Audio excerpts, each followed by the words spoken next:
will be bringing them up again a little bit later on in the tour today. However, I guess what I'm really trying to say here, folks, is please don't take those statues for granted. That's right. Now, if you did not like that joke, it's going to be an awfully long tour for you. Because that was my best one.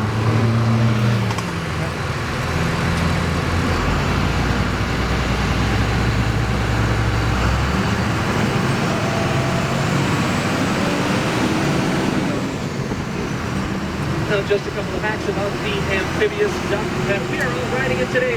Rita here was built back in 1942 by GM in Pontiac, Michigan at a cost of around $10,000 to make. She was used in World War II and later parts of the Korean conflict, and her main purpose was to carry troops and supplies to shore. Rita is outfitted with a 5.9-liter Cummins turbo diesel engine. She has 150 horsepower, 10 speeds of forward, 2 speeds of reverse, high and low range, 4- and 6-wheel drive. She's 9 feet tall, 8 feet 2 inches wide, 32 feet long, and she weighs in at a slim and slender 7.5 tons. Which, if you ask me, it kind of reminds me of my ex-girlfriend. Rita is capable of speeds of up to 45 miles per hour on land, as well as a blazing 6 to 7 knots in the water. However, just the other day, I took her out here to see what she really could do. Put the pedal to the metal in Florida and achieved my personal best of about 200 miles per hour right off the edge of this cliff.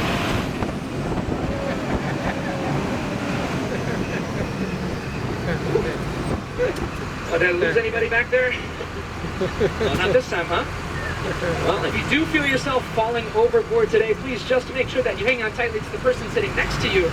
And then take them overboard as well, because I am not required to stop for just one person.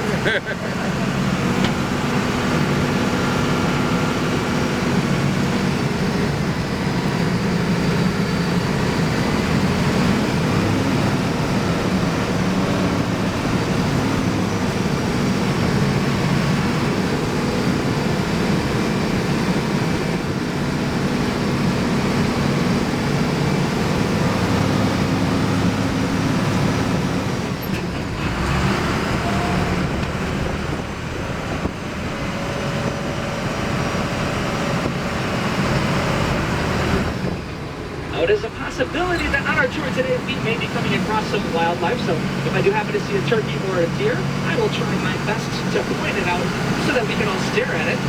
However, in the rare occasion that we do not see any wildlife on the tour today, I will have to do the next best thing. Take my microphone off and hand it to the person sitting directly behind me, and then they can tell you all about their wild life.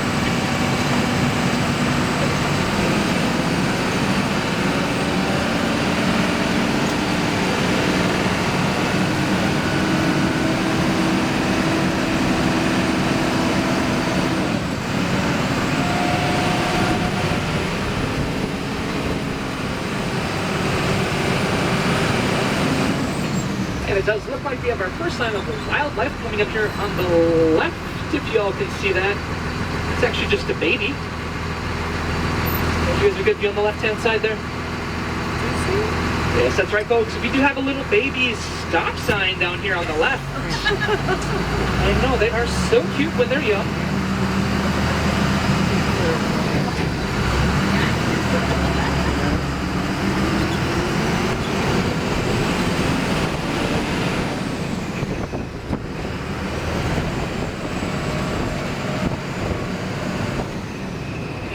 Would you look at that, everybody? We even found the mama stop sign.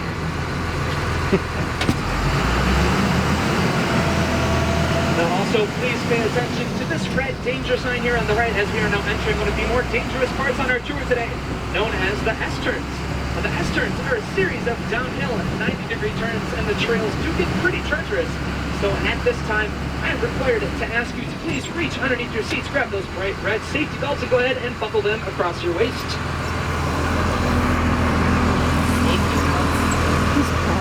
Did you guys find anything back there? Well, we have been looking for those safety belts for the last 75 years, so let me know if you find one. However, I guess until then, you'll just have to hold on.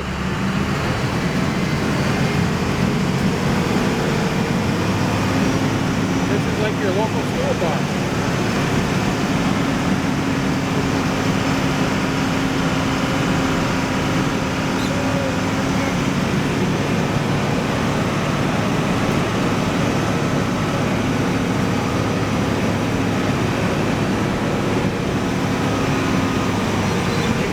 like that, everyone, we have now descended down into the beautiful Ferndale.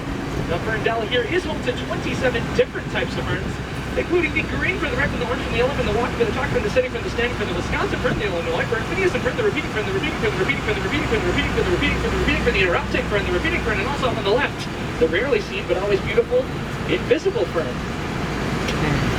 Did you see that one? No, me either. Now, you might have noticed a slight drop in temperature as we entered Ferndale today, which is actually for two reasons.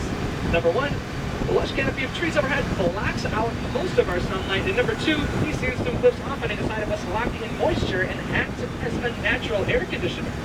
And at any point in the day, it can be 10 to 12 degrees cooler down here in Ferndale. And well, that makes us some of the coolest people in all of the Wisconsin Dells.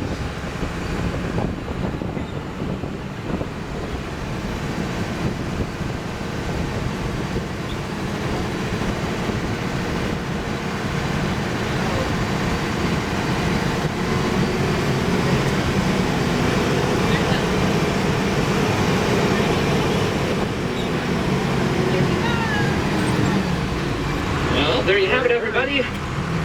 The Pacific Ocean. I know it is a lot smaller in person, however, as we do enter the Wisconsin River today, it may get a little bumpy. So with one hand, please brace the seat back in front of you, and then with your other hand, pull up your nose.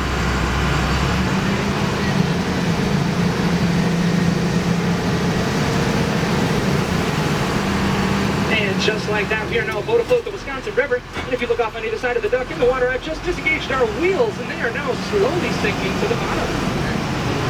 Certainly hope we don't need those later. Well, folks, just a couple of facts about the Wisconsin River that we will be traveling down today.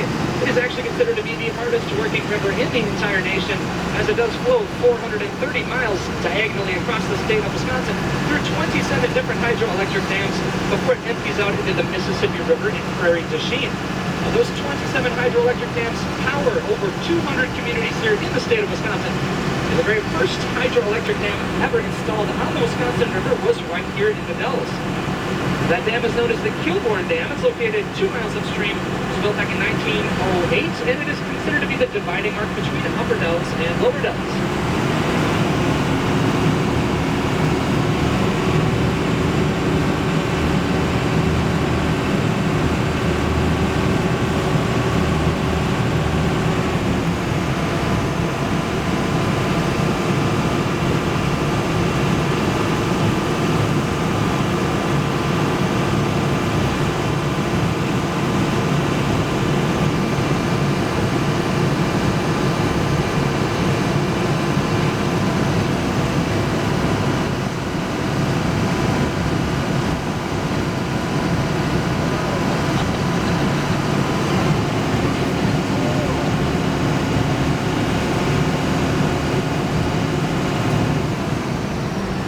Coming up on our first rock formation of the tour today, so if you look out the left-hand side of the duck and then follow the shoreline down, you might see that mushroom-shaped rock emerging from in between the trees there.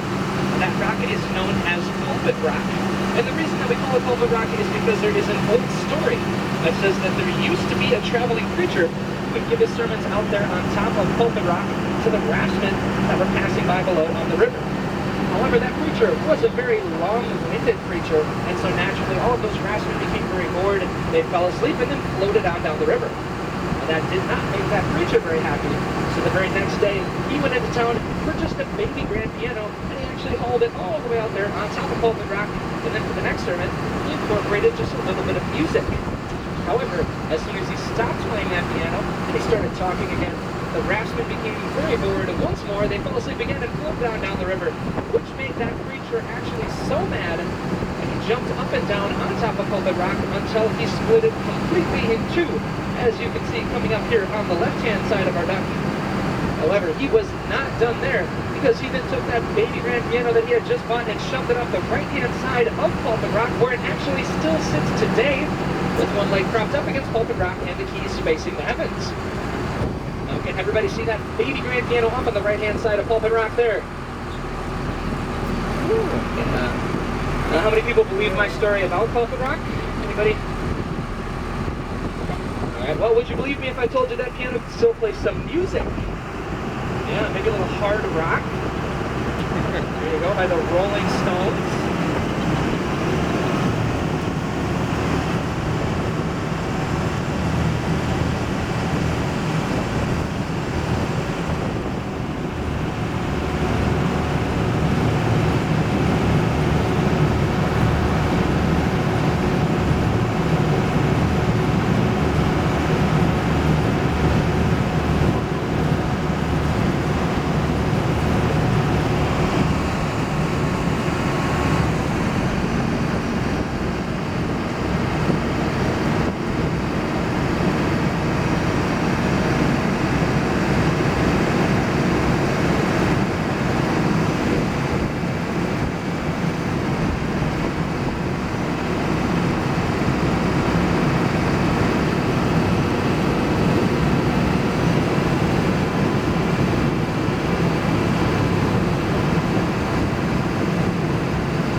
Second and most famous rock formation on the tour today. So if you look directly out the front of the duck and then follow that shoreline around on the left to where it comes out to a point and look up 50 feet from the water, you're going to see the rock formation known as Hawk's Peak. We call that rock formation Hawk's Peak because when it's silhouettes against the sky, it does look like the peak of a hawk.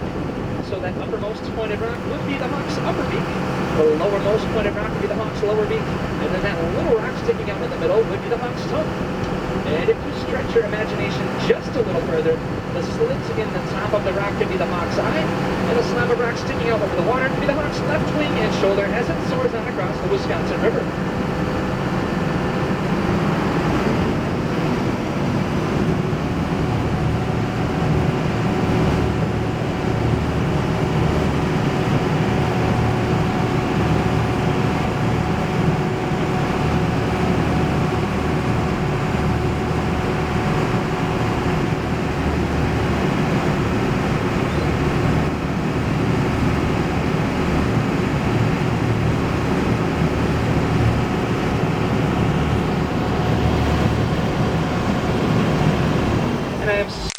Here to give the other side a good view as well. But can everybody see Hawk's Peak out there on the right-hand side of our duck? I'd say most famous rock formation on the tour today is actually because Hawk's Peak was featured on the cover of Life magazine back in 1967, which did bring a lot of attention and business to the Wisconsin Dells area.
Sandstone is a very brittle rock, so if you were to walk up to it and break a piece off, you would have absolutely no problem crumbling it right in the palm of your hand. And because it is so soft and brittle, it retains a lot of the water. So on either side of the river, you might see trees and shrubs growing directly out of the top of the rock or even out of the side. And that is because they are rooted right there on top of the sandstone, and they get all the water that they need from the rock itself.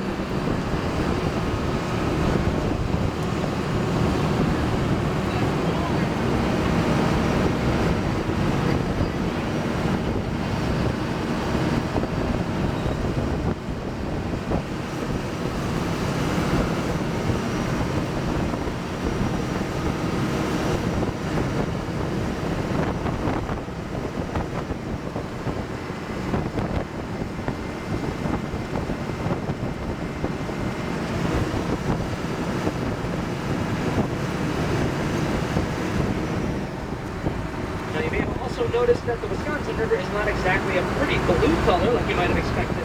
It's actually more of a dirty brown or tannish color. That is actually not due to mud or pollution. That is simply because the Wisconsin River flows through tamarack swamps in northern Wisconsin, and tamarack trees secrete an acid which is known as tannic acid or tannin. Now, tannic acid is responsible for staining the river this color brown. However, it is not harmful to you, me, or the environment. And actually, a lot of major companies use tannic acid as a natural color dye in drinks that we all commonly consume. So you will find tannic acid inside of coffee, tea, Coca-Cola, root beer, and also my personal favorite, the bottle of Jack Daniels that I finished off before we started the tour.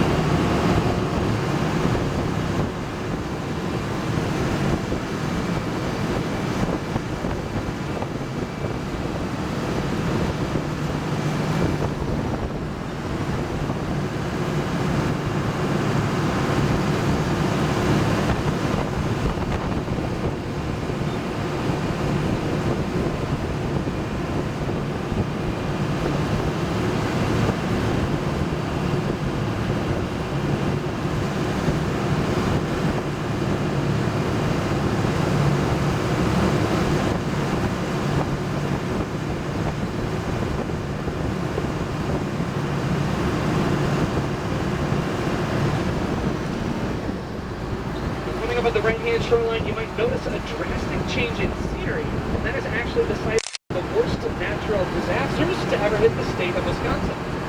So on June 9th, 2008, the Wisconsin Dells received a record amount of rainfall, which caused an artificial Lake Delton that sits just on the other side of that hill and highway there to rise up 51.5 inches.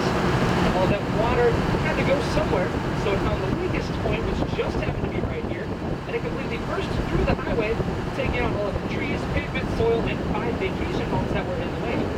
Now, it only took about 2.5 hours for all 267 acres of Lake Delton to completely empty into the river where we are sitting.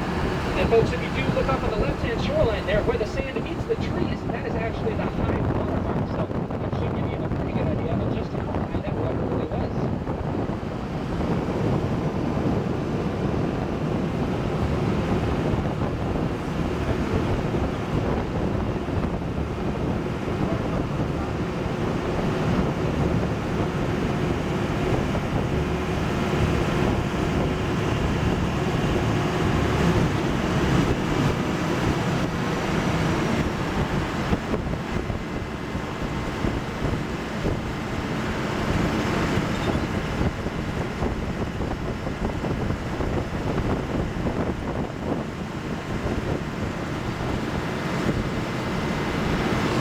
We have been traveling down this very stretch of the Wisconsin River about 150 years ago. Up on the right-hand shoreline would have been the city of Newport. The city of Newport was founded when it was rumored that the Milwaukee Lacrosse Railroad was going to build a bridge connecting these two shorelines. So people started moving into the area and purchasing all of the land on either side of the river here with intentions to sell it to the railroad when they built the bridge and then make a massive profit. However, when Byron C. Kilbourne, the president of the Milwaukee Lacrosse Railroad at that time, got into town, he noticed that land was far too expensive for his taste, so instead he packed up his operation and then moved 3 miles upstream, where he founded the city of Kilbourne, humbly named after himself, and he built the railroad bridge there instead. And as you might imagine, that did not make the people of Newport very happy, so they packed up their things and moved out virtually overnight, leaving the city. ghost town. However, that was a little bit of a blessing in disguise, as just a couple of months later, forest fires swept through the entire area, burning down every single building except for one, which is known as Dawn Manor. We are going to be passing Dawn Manor in about 10 minutes, and I'll be sure to point it out to you when we get there. However, it is also worth noting the city of Kilbourne, 3 miles upstream with that railroad bridge, was renamed to the Wisconsin Dells in the 1930s.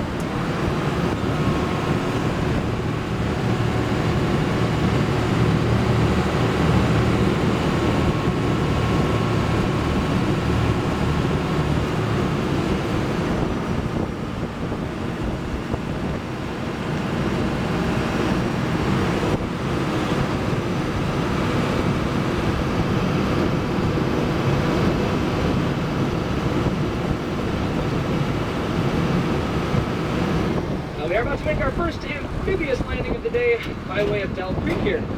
The Dell Creek can get a little bumpy, and ducks have been known to get stuck in here from time to time. However, do not worry, if that does happen to us today, I have a full plan that has yet to be. So here's what we're going to do. Myself, as well as all the other strong men on board today, are going to make our way to the back deck of the duck, where we will then safely lower all of the women and children into the freezing cold Wisconsin River so they can push us out. Does that plan sound, everyone? I want you all to know that I am, of course,